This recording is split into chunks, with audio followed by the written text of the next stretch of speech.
Hi guys, welcome back to our channel JSYT vlogs. Today vlog ఏంటంటే my second pregnancy కోసం నేను మీతో share చేయాలనుకుంటున్నాను.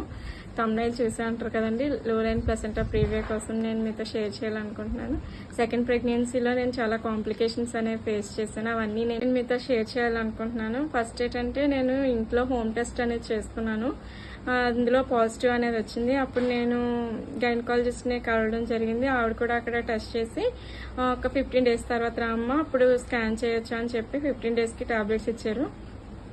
టాబ్లెట్స్ ఇచ్చిన తర్వాత 15 days తర్వాత వెళ్తే ఆవిడ అక్కడ స్కాన్ చేసి బేబీకి హార్ట్ బీట్ అనేది వచ్చింది. అంత నార్మల్గానే ఉంది.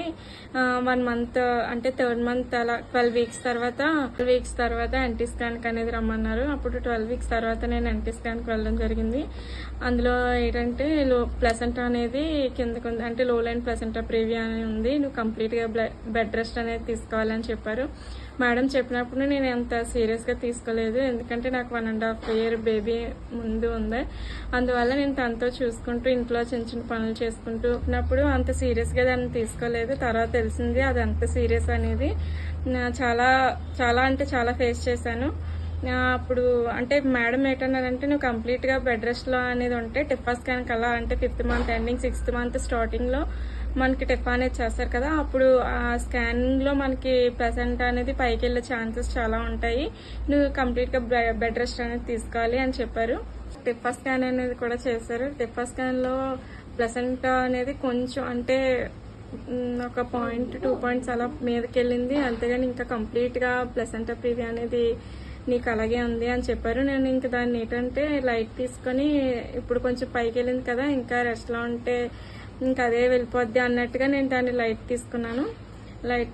లైట్ తీసుకొని పాపతో కూడా ఇంకా నార్మల్గా ఉంటూ అలా రెస్ట్లోనే ఉన్నాను, కానీ నార్మల్గా పాపతో ఉంటూ ఉన్నాను అనమాట. అప్పుడు 7th month అనేది స్టార్ట్ అయింది. 7th month స్టార్ట్ అవ్వగానే ఒక రోజు ఇలా నార్మల్గా బెడ్ రెస్ట్లో ఉంటుండగానే నాకు లైట్గా బ్లీడ్ అనేది స్టార్ట్ అయింది. అది నేను చెక్ చేసుకున్నప్పుడు ఇలా ఇంట్లో వాళ్ళకి చెప్పానమాట. చెప్పిన వెంటనే వాళ్ళు ఈవినింగ్ మేడం అపాయింట్మెంట్ తీసుకొని ఈవినింగ్ హాస్పిటల్కి అనేది వెళ్ళడం జరిగింది. అప్పుడు అక్కడ మేడం చెక్ చేసి ప్లసెంటాలో ఇలా బ్లీడ్ అవ్వడం అది నార్మల్ అయితే కాదు, మీరు ఒక రోజు అనేది ఉండాల్సి ఉంటుంది, ఇప్పటికిప్పుడే మీరు అడ్మిట్ అయిపోండి అని చెప్పారు. అప్పుడు మేము ఆ రోజు వెంటనే అడ్మిట్ అయిపోయాము. అడ్మిట్ అయిపోయిన ఒక 2 days హాస్పిటల్లో ఉన్నాము. హాస్పిటల్లో ఉంటూ మేడం ట్రీట్మెంట్ అంతా ఇచ్చిన తర్వాత అది కంట్రోల్ అయ్యి అంత నార్మల్గా ఉంది, నువ్వు కంప్లీట్గా బెడ్ రెస్ట్ అనేది తీసుకుంటున్నావా అని మళ్ళీ నన్ను తిట్టి నన్ను డిశ్చార్జ్ అనేది ఇచ్చారనమాట. నువ్వు జాగ్రత్తగా ఉండాలి, ఇలా అయితే బేబీకి ఇది ప్రాబ్లం. ఇప్పుడు 7th month వచ్చింది, బేబీ అనేది వెయిట్ తక్కువే ఉంది, 1.5 kg ఉంది, చాలా రిస్క్ అయిపోద్ది, మేము తర్వాత ఏం చేయలేము అని చెప్పారు.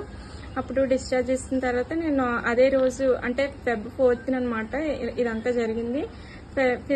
Feb 5th నేను డిశ్చార్జ్ అయ్యి ఇంటికి వచ్చి ఆ రోజు ఫ్రెష్ అయ్యి అలాగే బెడ్ రెస్ట్లో మళ్ళీ రెస్ట్ అనేది తీసుకున్నాను. తీసుకోగానే మొబైల్లోనే నేను ఏంటంటే శ్రేష్ఠ కర్మోజీ గారి ఒక వీడియో చూస్తున్నాను అనమాట, ఒక మెసేజ్ చూస్తున్నాను. అందులో దేవుడు నాతో ఎందుకో మాట్లాడినట్టుగా అనిపించింది.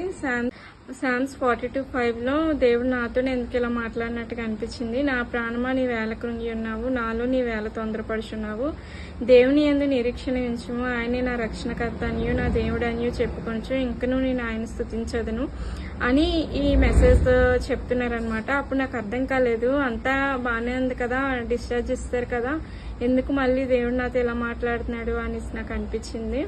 అప్పుడు ప్రేయర్ చేసుకొని నాలో నేనే అనుకుంటున్నాను అనమాట, ప్రేయర్ చేసుకుని అంతా నార్మల్ అయిపోయింది కదా అనేసి. మళ్ళీ ఇంతలోనే మళ్ళీ బ్లీడ్ అనేది స్టార్ట్ అయింది.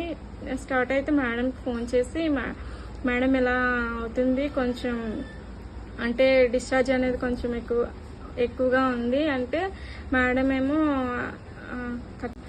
మళ్ళీ ఇలా అవుతుందని చెప్పగానే మేడం అయితే మాకు ముందే చెప్పారు, మళ్ళీ ఇది ఎలా రిపీట్ అయితే చాలా సీరియస్ అవుతుంది, అప్పుడు మనకి అమౌంట్ కూడా ఎక్కువ అవుతుంది అని చెప్పేసి అన్నారు. ఇప్పటి వరకు నేను అంతా ప్రైవేట్ హాస్పిటల్లో చూపించుకున్నాను. మాది ఒక మిడిల్ క్లాస్ ఫ్యామిలీ అనమాట. అయితే ఇంకా మళ్ళీ ఇలా అవుతుండటంతో చాలా టెన్షన్ ఫీల్ అయ్యి ప్రైవేట్ హాస్పిటల్లో వాళ్ళు ఏంటంటే 7th monthలో బేబీ రిస్క్ అని చెప్పారు. బేబీ వెయిట్ కూడా 1.5 1.5 kg ఉంది. బేబీకి మదర్కి ఇద్దరికి రిస్క్ అని చెప్పడంతో చాలా భయపడి వీళ్ళు ఏంటంటే ఇంకా అక్కడ కూడా మేడం ప్రైవేట్ అనేది ఇవ్వలేదు కాబట్టి గవర్నమెంట్ హాస్పిటల్కి వెళ్తే మంచిదని చెప్పి మాకు దగ్గరలో ఉన్న ఒక గవర్నమెంట్ హాస్పిటల్కి వెళ్ళడం జరిగింది. అక్కడ ఏంటంటే ఇప్పుడు గవర్నమెంట్ హాస్పిటల్కి వెళ్ళాము. వెళ్తే వాళ్ళు ఏం చెప్పారంటే ఇక్కడ బేబీ వెయిట్ అనేది తక్కువ ఉంది కదా, 1.5 kg ఉంది కదా, అండ్ ఇక్కడ నీకు కూడా రిస్క్ అవుతుంది, మేము ఇక్కడ మిమ్మల్ని హ్యాండ్ ఓవర్ చేసుకోలేమని చెప్పేసి వాళ్ళు వైజాగ్ అనేది రిఫర్ చేశారు. అప్పుడు వైజాగ్ గవర్నమెంట్ హాస్పిటల్ అంటే కేజీహెచ్కి వెళ్ళామన్నమాట. వెళ్ళిన వెంటనే వాళ్ళు రెస్పాన్స్ అనేది చాలా బాగా అనిపించింది. కేజీహెచ్ అనగానే చాలా మంది భయపడతారు, కానీ వాళ్ళు అయితే రిసీవ్ చేసుకునే విధానం అయితే చాలా బాగుంది. నెక్స్ట్ ఏం జరిగింది అనేది నెక్స్ట్ బ్లాగ్లో చెప్తాను. పార్ట్ 2 అనేది కంటిన్యూ అవుతుంది.